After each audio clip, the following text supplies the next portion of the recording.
কি weather man.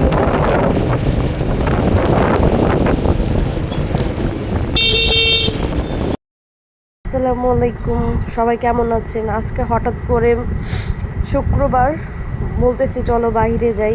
ঈদের পর এ পর্যন্ত বের হইনি, কারণ আমি অনেক অসুস্থ ছিলাম। এখন আমার বয়স শুনলে সবাই বুঝতে পারবেন, প্রচণ্ড ঠান্ডা কাশি। সো এখন লং ট্যুরের ভিতরে কোথাও যাওয়া পড়েনি ঈদের পর।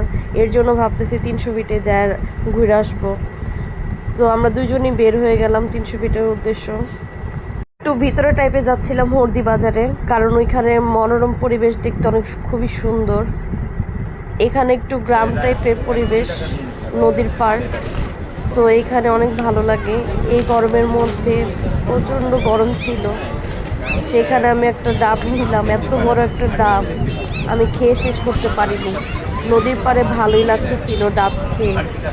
তারপরও মানুষকে একটু একটু করে দেখতেছিলাম, দেখি নৌকাতে এপার থেকে ওই পার যাচ্ছিল। আমি এই যে আবার হাতে নিচ্ছি, একবার ওড়ে দিচ্ছি নদীর পাড়ে, দেখতে খুবই সুন্দর।